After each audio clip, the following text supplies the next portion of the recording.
Hello, welcome back everybody. I have Nicole with me because we are working on Nicole's car today. Now we've got three different things to do today. We've got to replace her air tank for the air suspension that's in the back because that's now leaking, which I'll show you in a minute.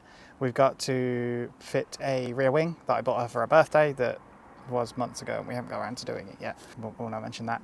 And the thing that I forgot to pick up. Hold. Please hold. Oh no. I can't use a gimbal.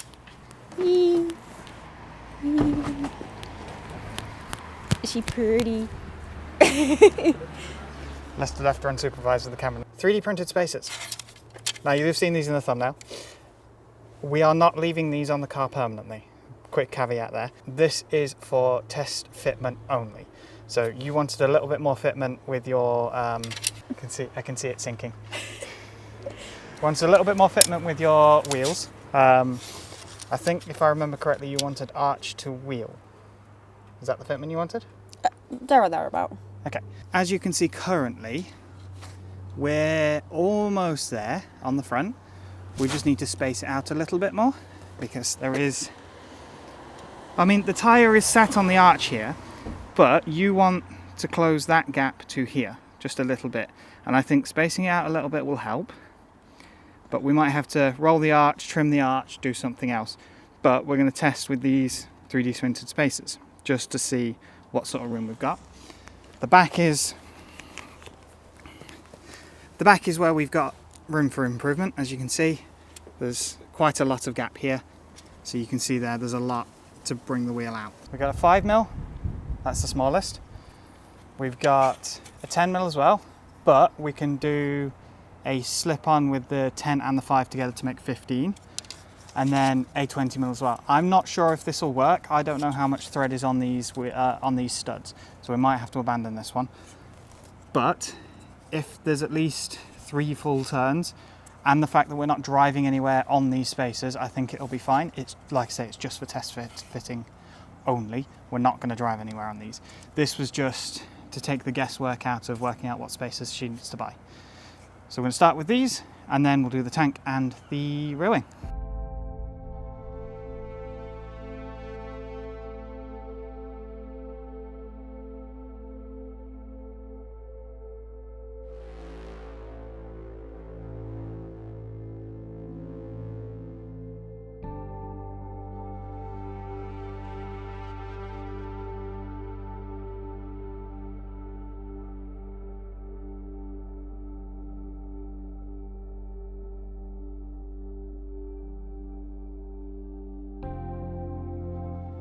This is a little sketch. I would not do this because these have at best 3 threads on, which is why the jack's still under the car.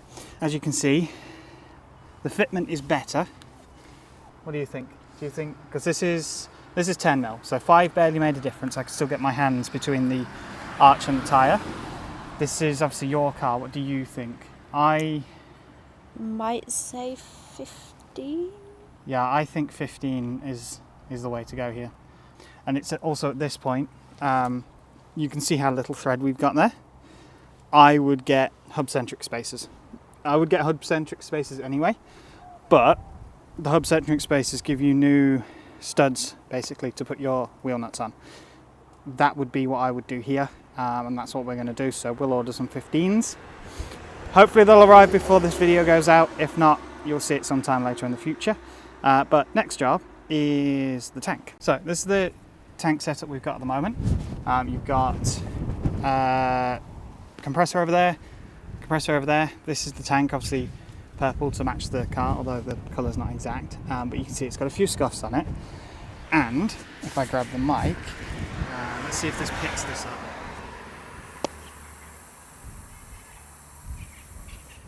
Not sure if that'll pick that up, but the tank is leaking from just here where the compressor switch is. The pressure cutoff switch is what that is.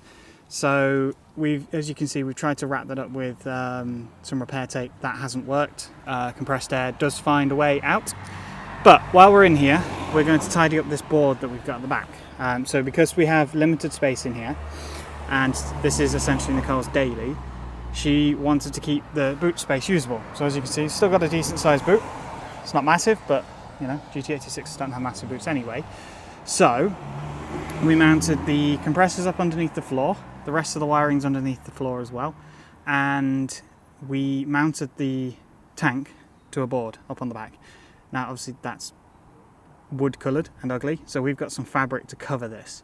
So we're going to take the tank out, the wood out, cover the tank, cover the wood in some black fabric that we've got to sort of blend it in with the rest of the car, and then change this tank out to a seamless black one, which is what we've done. So this will be the next job.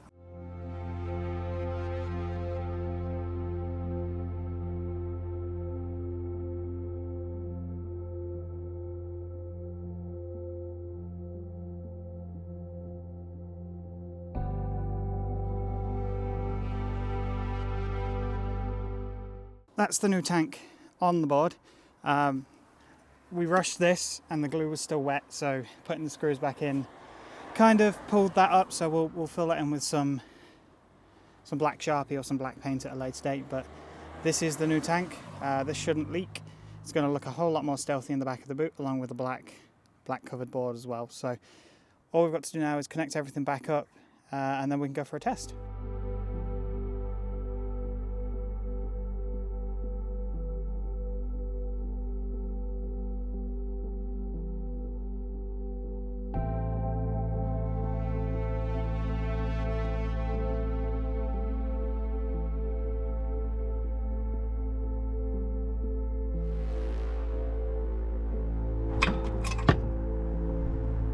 Excellent.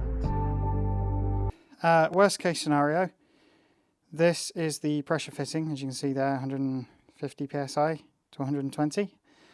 This has sheared off inside the tank, so you can see just there. Now, I didn't know this until I was looking at it just now, but it looks like this is a adapter. So it looks like the pressure switch itself, which as we've taken it apart, we've gone, yeah, that's rusty, we should replace that. But it's only rusty in that one spot. It's not rusty over the whole thing. And it's sheared off in the process of me tightening up. Now, this is the thing that was leaking. So I think if I find the spot, you can just about make out, just above my thumb there, there's a crack in it. So I think what's happened is, this was used when I bought it. Bought a bunch of used bits for Nicole, and then we bought the struts separately. I think what's happened is, over time, this brass fitting has been stressed by being put in, taken out, put in, taken out multiple times, and that's a stress crack, and that's why it was leaking.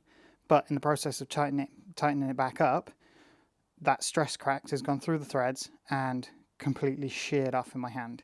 Now, what I can see in the tank is, I think there's enough threads there. Yeah, I can see enough threads there.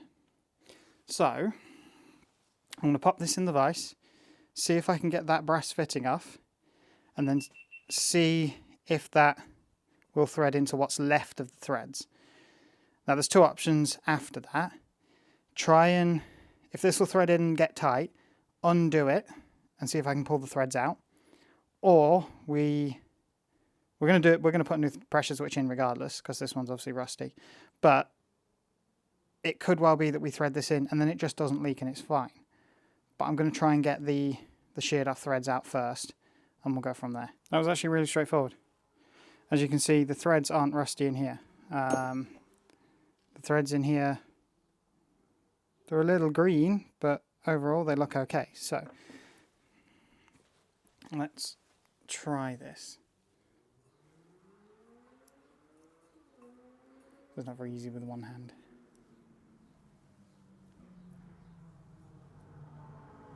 Now that is screwing in.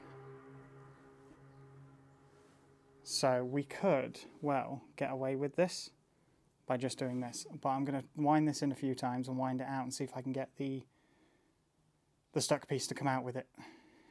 Okay, new problem. I wound the loose bit in. So pressure switch now is loose in there. So obviously what's happened is I've wound this in, it's gone into the stuck piece, and then it's just continued winding in and it's just fallen to the inside. This is the biggest hole in this tank, so I'm not getting that back through there. I tried to sort of, while it was attached to this, tried to pull it back in, and it's unwound itself. So I think we're just going to have to leave it in there. I don't think there's anything I can do with it. I think it's just going to have to sit in the tank. I don't actually think it's going to cause any issues because this is just an air tank, so it's just a piece of debris in there. I genuinely don't know how to get that out of there because it's too big to just pull through the hole. So I genuinely think we're going to have to leave that in there or replace the tank. I don't think there's a way you can just cut the tank open. I don't think I can get anything in there to cut the piece that's in there in half. So yeah, I think we're just going to have to run with it as it is and just hope for the best. I don't think, like I say, I don't think it's going to cause any issues. It'll just rattle around in the tank for a little bit. But we're going to have to get a new pressure switch and an adapter to, yeah. So this is going to run into more than just a one-day replace the tank job, as is usually the case.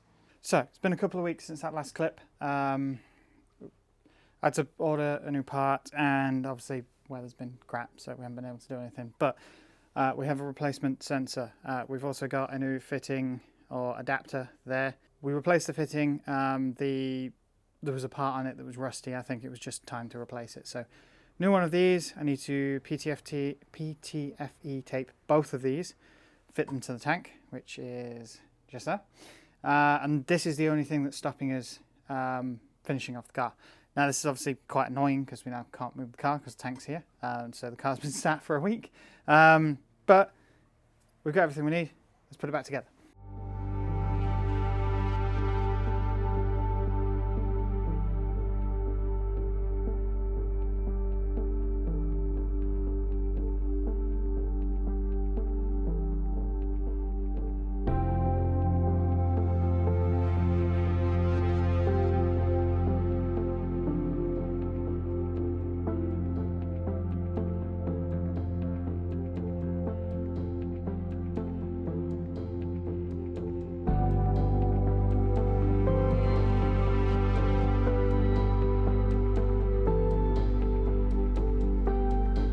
All fitted, checking for leaks. Let me move the microphone.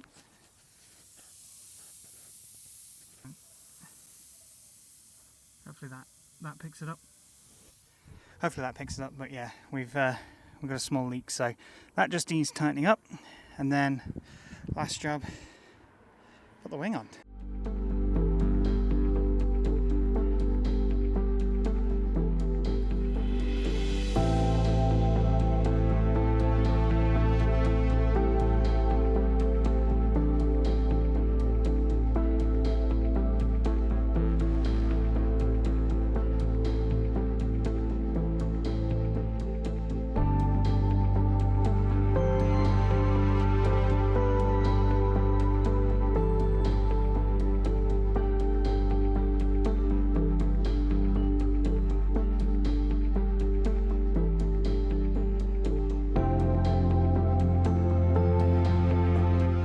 Glued on the wing for Nicole.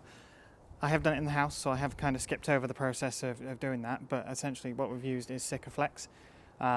It's also too cold to do it outside, so the Sikaflex was never going to cure. So I'll show you it before we put it on the car, then we can put it on the car and then we can get her reaction as well. So here it is. It was advertised as carbon fibre, and I believe it's a fiberglass with sort of a layer of real carbon fibre over the top of it. It's good enough. Real carbon fibre ones, so these are like 600 quid, but this is the sort of style she wanted to. So this is what we've got. Unfortunately, we have got a few sort of marks and a hole there. The car does need repainting. It's not the best paint job. As you can see on here, we had a bit of a reaction, but this was the second ever car that I've painted myself in the garage. So yeah, this will get redone. This problem will get redone, and these holes will get filled at the time we do that. But for now, you can barely see them, so it's not a problem. So yeah, let's get it fitted to the car.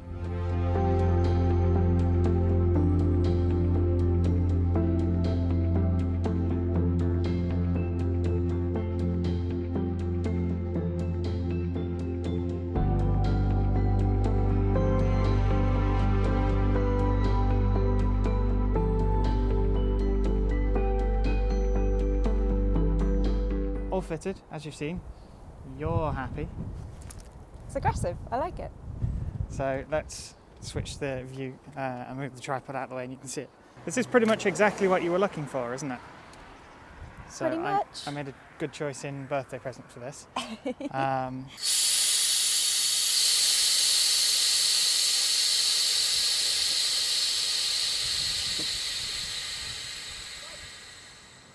But I think that's exactly what you were looking for, isn't it? That kind of aggression. And as you can see, from this angle, this is exactly why we were looking at those 3D printed spaces, to see, we just needed to fill that rear arch. It's just, the front is good. Front is good. Zoom in. Yeah, that, no, don't focus on the plan. Yeah, look, the front is good. The rear is not so good. So, if the, what do we decide on? 15? Yeah, I think 15 is probably the way to go. The 5s fit, but weren't enough. The 10s, we didn't have enough stud length on the 10s. We didn't have enough stud length on the 10s to try those, so we couldn't try the 10 and the 5 together. But basically we measured it, and I think 15 is where you want to go. So if they arrive in time, there'll be a shot here of them fitted to the car. If not, that's the end of the video. You've still got more stuff you want to do to this, so yeah, we'll get some more stuff done eventually. I don't know when, next year by this point. So yeah, thanks for watching, and we'll see you in the next video.